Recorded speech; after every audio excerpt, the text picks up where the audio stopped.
I told him I'd be calling this video something else. He's gonna be so mad at me when he sees that title. Chainsaw Man. I like it a lot. I mean, how couldn't I? It doesn't get more raw than this. He pulls the cord out of his chest, chainsaws come out of his hands and his head. Literally the coolest thing ever. And also it happens to be a really interesting character study about a young man who spent his entire life isolated and forced into what's effectively indentured servitude, whose only comfort in said life being the friendship of a dog with a chainsaw coming out of its head, who is all of a sudden handed a nice luxurious job of killing monsters that has an average employee turnover rate, as well as a comfortable place to live with roommates who like him a lot and a boss who respects him deeply. Anyways, this is my buddy Austin. He's a chill dude who has been through some shit. It's not my story to tell, but let's just say the title of this video is accurate. Can you see where I'm going with this? Longtime fans of the channel, and by that I of course mean people who watched one video a year and a half ago and subscribed off of that. First of all, thank you. Second of all, you might recognize him from the time I took him to see the End of Evangelion when that came back to theaters last spring. An experience that started off as some lighthearted trolling, but led to a very introspective and meaningful discussion. Can you see where I'm going with this? That's basically the whole premise of the video.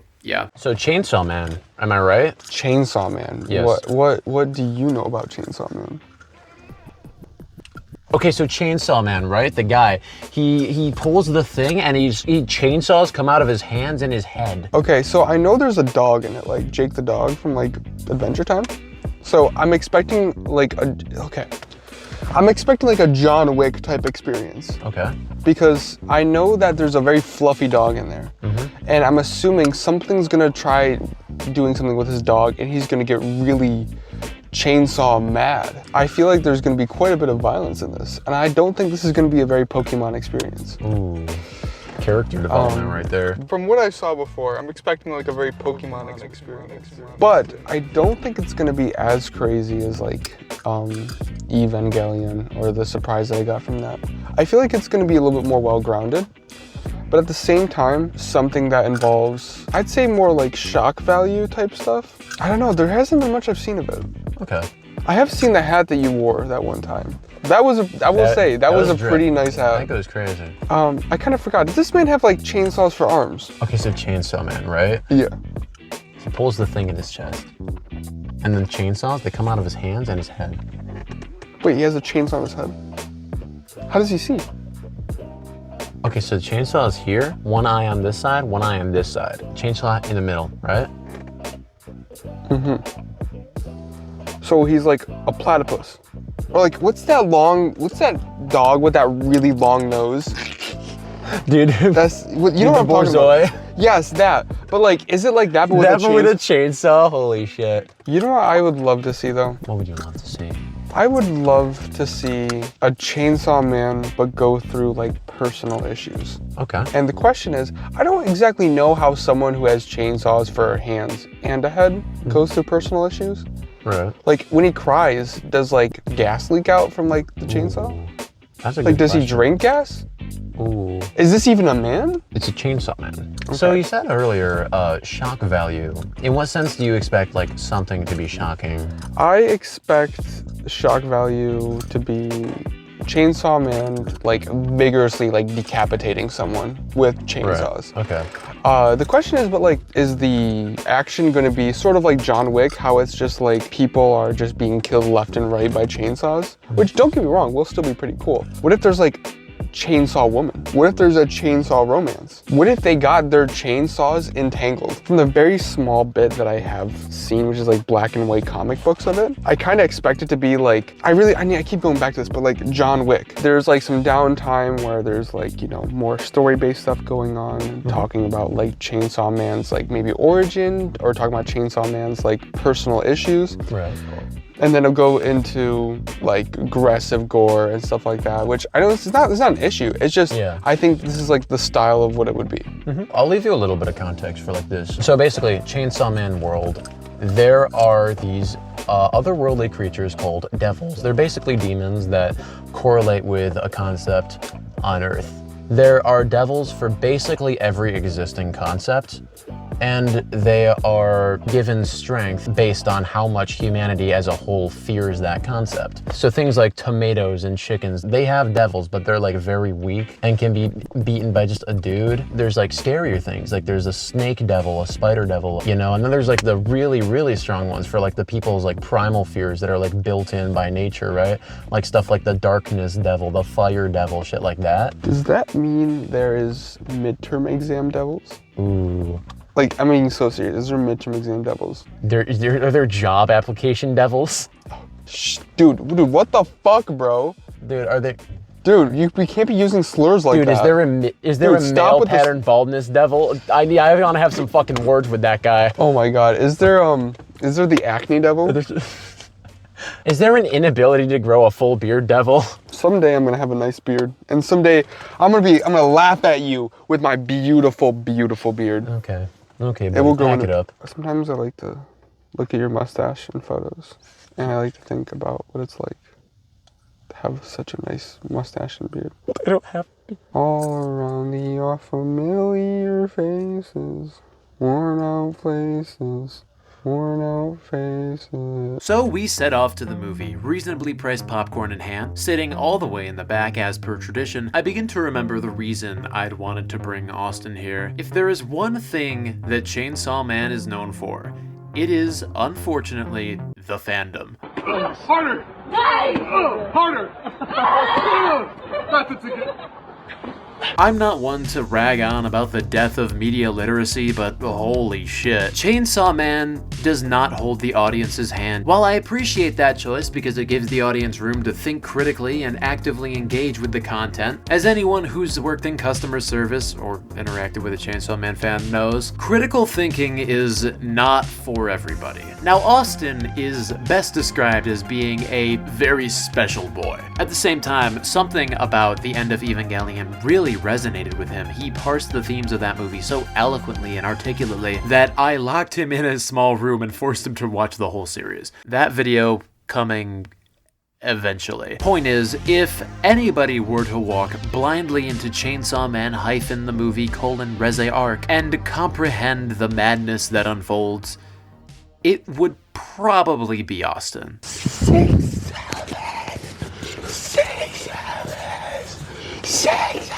Yeah, what can I say? I like this spot. So, Chainsaw Man, the motion picture, how do you feel about it? So good. I absolutely loved it. I thought it was fantastic. There's so much I like about it. And honestly, a lot of the negatives that I will say about it, I feel like is more just because I didn't watch the entire series. But I have so much good to say about it. I just want to say first of all, some great things I absolutely had loved with the movie. And that's first of all, the animation actually.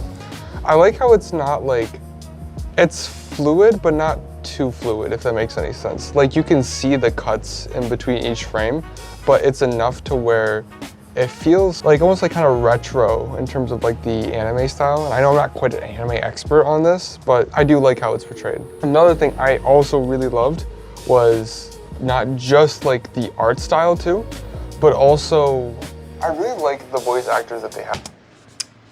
Hey, what up? It's me, Editing Jack, back at it again, this time right next to my girlfriend who's drawing a webcomic. I'm here because I think it's actually kind of important to mention that we watched the dub in the theater as opposed to a official Japanese subtitled version. So if you take issue with that, here's my place of residence. Shay, what's your opinion on anime dubs as opposed to subs?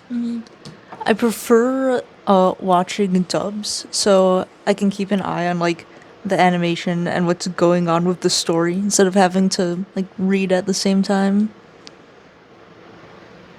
Bursa multitasking is too much. The white woman community has spoken, thus ending the dub versus sub debate.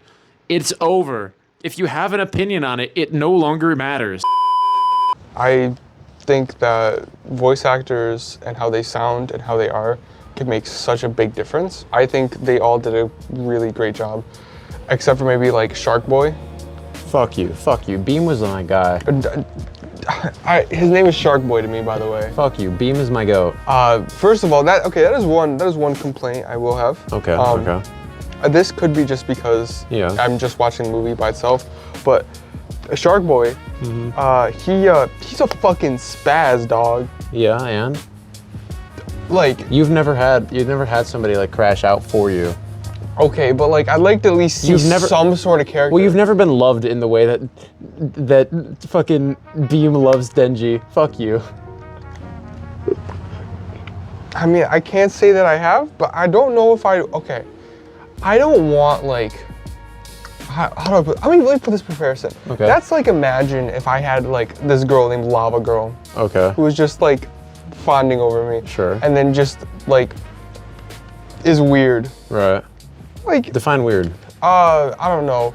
How does turning into a giant volcano? Okay, hear me out though.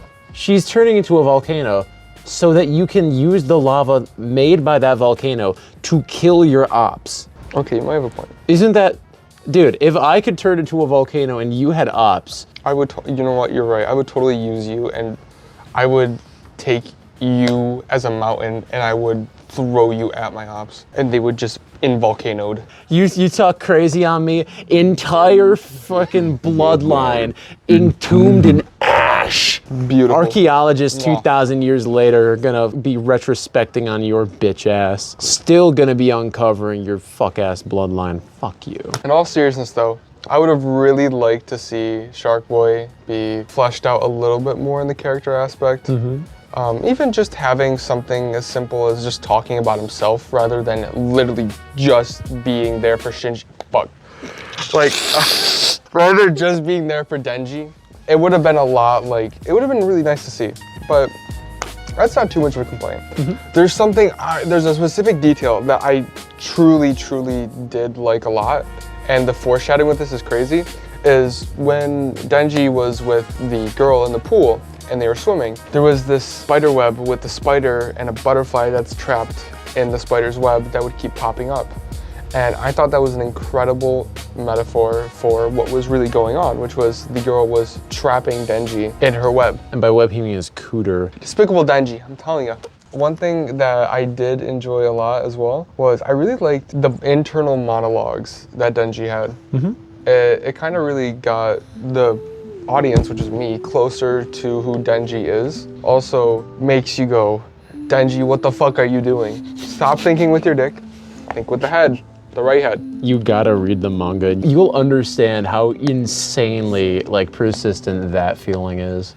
Oh boy. I mean, he is a 16-year-old boy. Unlike any other show that I've watched, it's almost a point where it's like, I kind of get locked in and just kind of don't talk or don't think. I just kind of try to understand. It's not like confusing either. It's more just like I'm trying to comprehend what's going on. And I don't really think deeply about something like a show like that in quite a while. I really liked it. Let's talk about the music though. Music was fantastic. I loved every single track on this damn like movie. It was so good, and I love the straight from like the intro music all the way to like the final music at the end credit scene.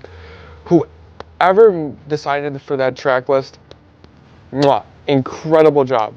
Absolutely. What do you think of the music? I really appreciated this part when Reze had just finally like revealed herself to be the devil. The soundtrack had this way of like almost breaking apart. Like there's all these like glitch notes, and they do that in the initial teaser trailer from like a couple months ago. And I'm really glad to see that that stuck around for the movie. Just as things are about to go wrong for our protagonists, it just gets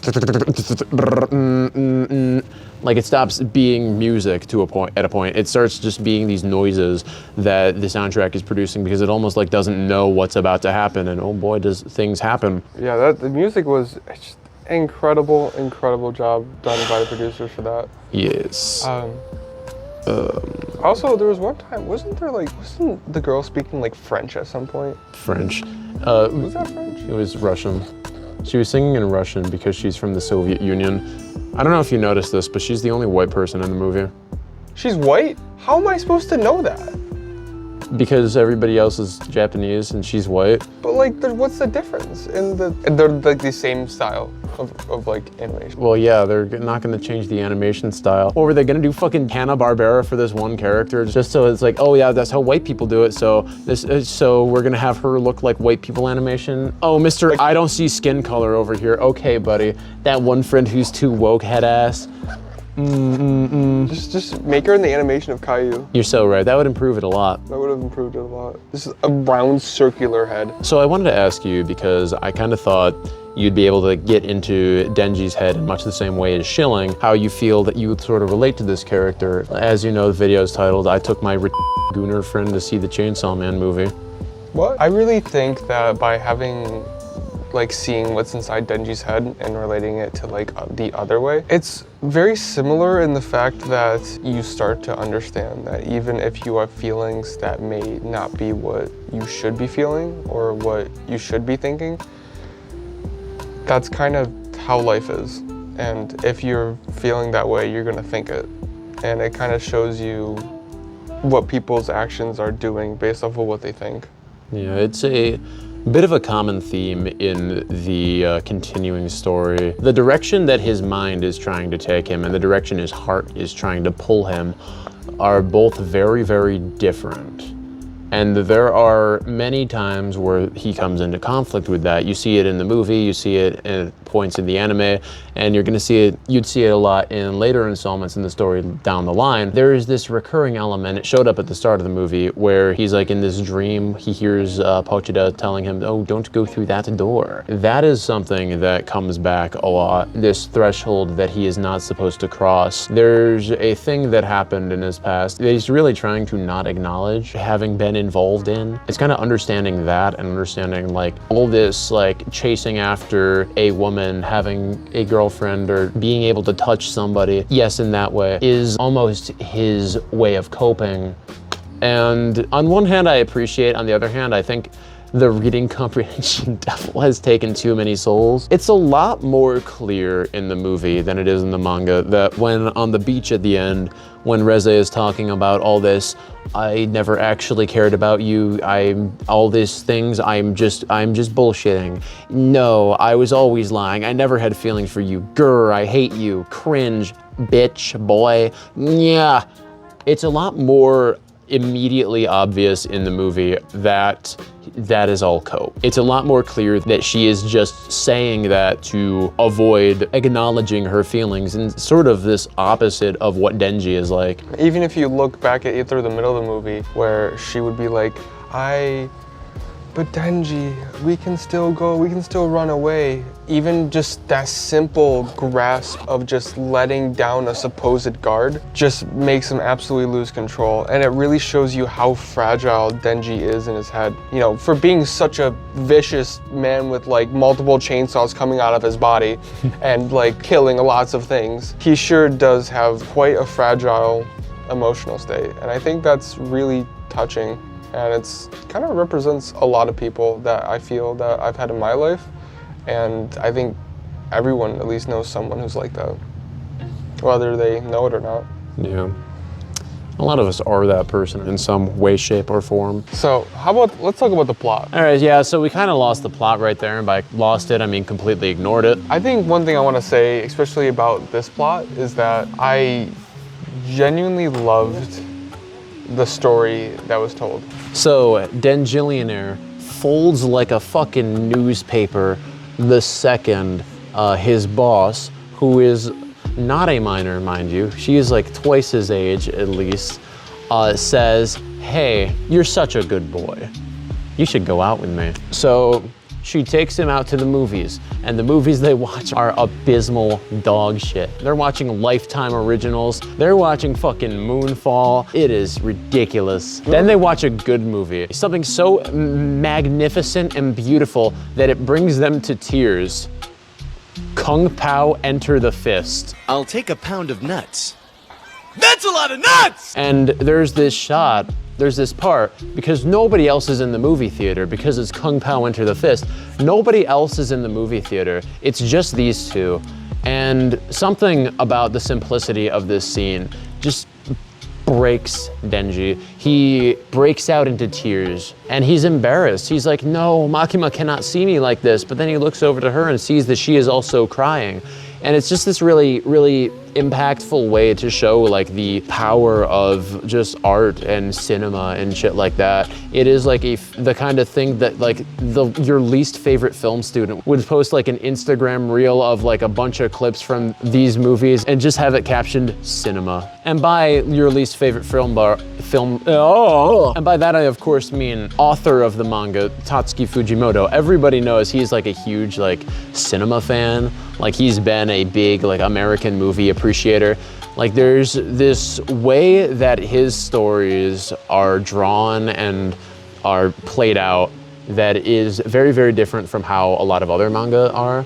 That you see in a lot of manga, like how they'll like have parts where they like simplify character designs to sort of signal like, hey, this part is funny, this is a joke. Even stuff that is like famous for being dark and brutal does that a lot, you know? It's like this like ubiquitous thing, but you never see that in Chainsaw Man. I can't speak to anything else. I'm a fake fan. I've only read that. I hear Fire Punch is good. I have no opinion on it. Yeah, it's really, I'd say more gritty than most. Yeah. Even like for Evangelion, I've seen what they change with the art style animation just for those moments.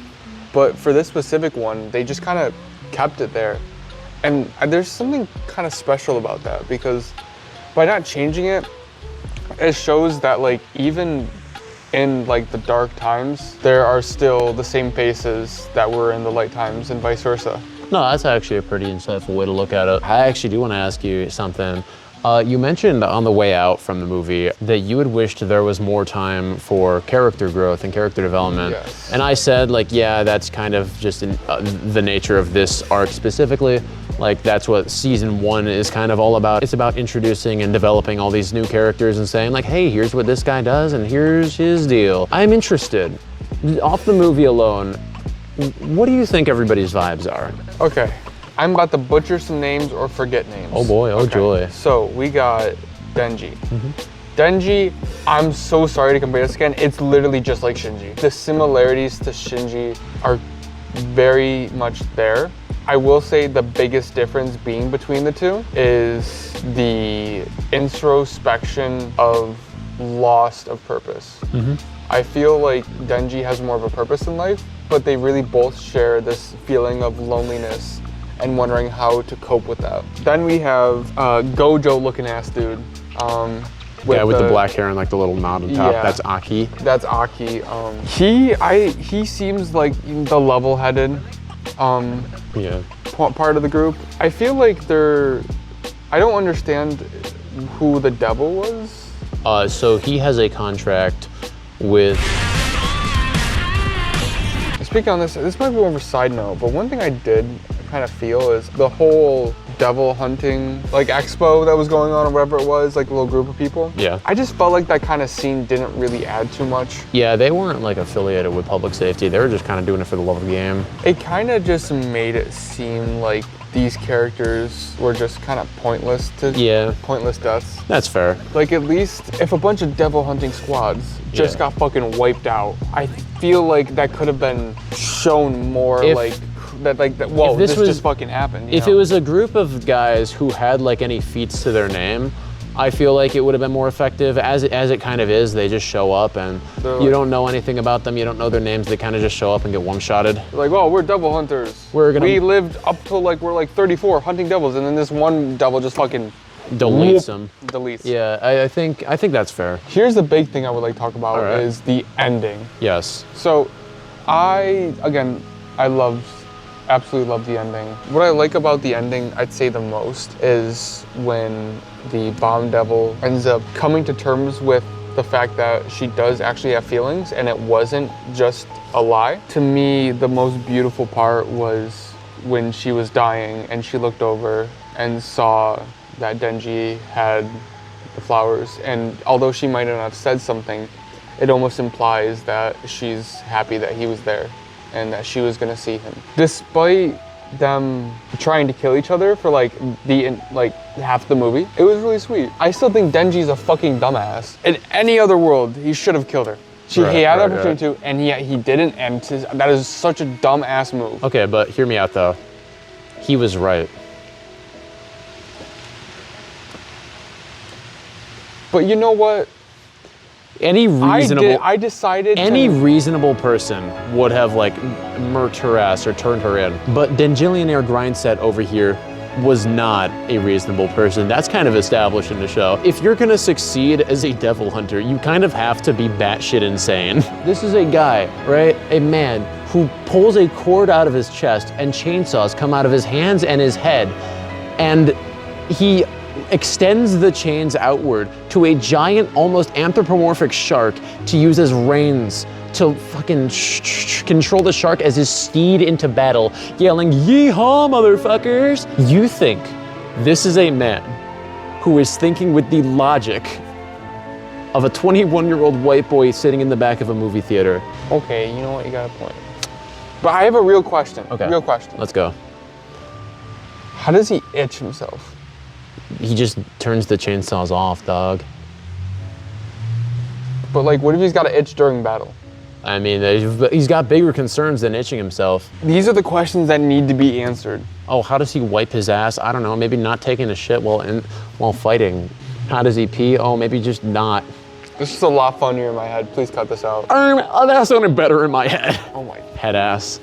Look at this guy. Anyways, the ending was, in my opinion, something beautiful and special. And I think I wouldn't really have done it any other way.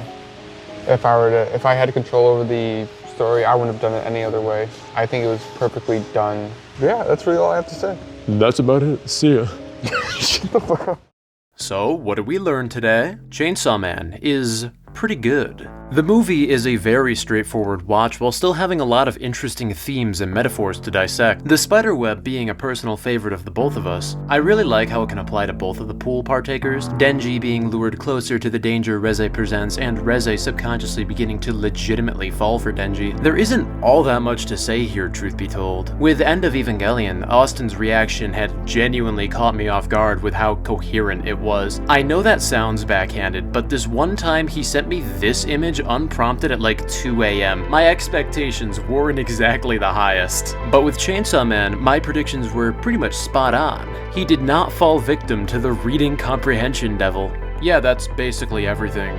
Thank you for watching. If you like this video and haven't seen the original Evangelion video, you should go back to that because I hear that's pretty good. I put out a review of The Boys, the TV show, a breakdown of how it's kind of fallen off for me. I commissioned an artist to draw a pregnant Homelander. You should watch it. I'm very proud of it. Yeah, if you liked this video, hit that like button, leave a comment down below, hype the video, smash that subscribe button.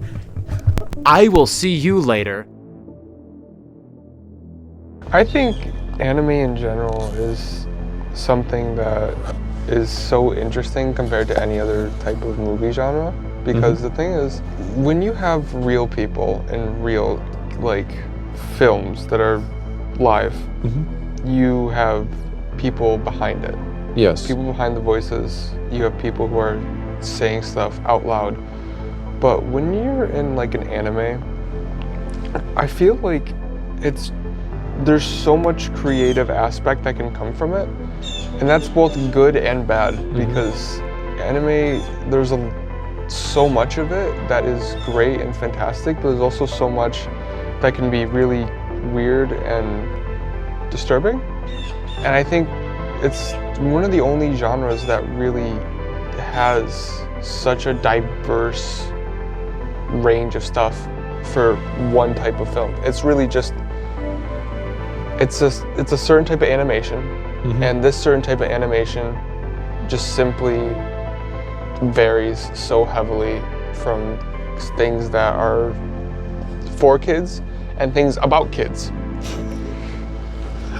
Some in great ways, some in absolutely awful ways, but what unites them is the animation, and it's very interesting. I will say that. This lighting got really bad. I know.